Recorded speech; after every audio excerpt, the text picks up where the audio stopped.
उत्तर प्रदेश में जहां एक तरफ इन दिनों बदायूं हत्याकांड सुर्खियों में है, दो बच्चों की हत्या की चर्चा देश भर में हो रही है, तो दूसरी तरफ प्रयागराज में माफिया अतीक अहमद की पत्नी शाइस्ता परवीन को लेकर हलचल तेज हो गई है। दरअसल प्रयागराज के उमेश पाल हत्याकांड में लंबे समय से फरार चल रही शाइस्ता को पकड़ने के लिए पुलिस ने देर रात छापेमारी की है। शाइस्ता और उसकी देवरानी जैनब फातिमा की तलाश में बुधवार देर रात 1 बजे से लेकर गुरुवार सुबह 5 बजे तक प्रयागराज के कई इलाकों में पुलिस ने छापेमारी की। चकिया, कसारी मसारी और हटवा गांव में पहुंची पुलिस को कोई खास जानकारी नहीं मिल सकी। बताया जा रहा है कि पुलिस को खबर मिली थी कि शाइस्ता परवीन और जैनब प्रयागराज में आई हुई हैं।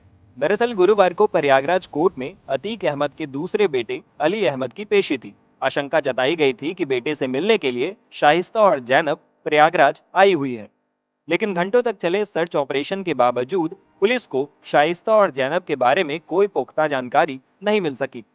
बता दें कि उमेश पाल की हत्या के बाद से ही शाइस्ता परवीन और गुड्डू मुस्लिम फरार चल रहे हैं। यूपी पुलिस ने इन दोनों पर ही इनाम घोषित किया हुआ है। जहां शाइस्ता परवीन पर 50,000 का इनाम है, वहीं बमबाज गुड्डू मुस्लिम और साबिर 5 लाख रुपए के इनामी हैं। लेकिन पुलिस अब तक इन लोगों का पता नहीं लगा पाई है। बता दें कि 24 फरवरी 2023 को बदमाशों ने बहुजन समाज पार्टी के विधायक रहे राजू पाल की हत्या के मामले में मुख्य गवाह उमेश पाल की हत्या कर दी थी। पहले तो उनकी गाड़ी पर ताबड़तोड़ फायरिंग की गई, फिर उमेश पाल गाड़ी से निकलकर जब अपने घर की तरफ भागे, तब बदमाशों ने उनको निशाना बनाकर बम भी फेंके थे। इस हमले में गंभीर रूप से घायल उमेश पाल और उनके दो गनर को आसपास के लोगों ने इलाज के लिए तत्काल रूप से स्वरूप रानी नेहरू हॉस्पिटल पहुंचाया, जहां इलाज के दौरान तीनों की मौत हो गई थी। उमेश पाल हत्याकांड में अतीक अहमद का नाम सामने आया था। अतीक अहमद और अशरफ अहमद पर उमेश पाल की हत्या की साजिश रचने का आरोप लगा था। उमेश पाल की पत्नी जयापाल ने अतीक अहमद और उसके भाई अशरफ अहमद, अतीक की पत्नी शाइस्ता, बेटे असद के साथ ही शूटर अरमान, गुलाम, गुड्डू मुस्लिम और साबिर के खिलाफ केस दर्ज किया था।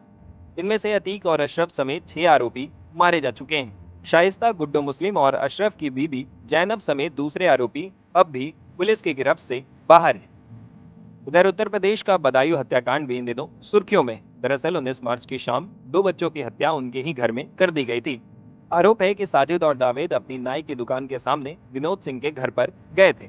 विनोद सिंह से वे दोनों पहले से परिचित थे। विनोद की पत्नी संगीता ब्यूटी पार्लर चलाती है। पहले तो साजिद ने संगीता से पत्नी की डिलीवरी के नाम पर 5,000 रुपए मांगे, फिर विनोद के दो बच्चों की हत्या कर दी और तीसरे बच्चे पर हत्या के इरादे से हमला किया। इस वारदात के बाद पुलिस ने साजिद का एनकाउंटर कर दिया, जबकि जावेद मौके से फरार होने में कामयाब रहा। जावेद की तलाशी के लिए पुलिस की कई टीमें लगाई गई थी और अब जावेद भी पकड़ा गया है। Times now of Bharat digital की रिपोर्ट।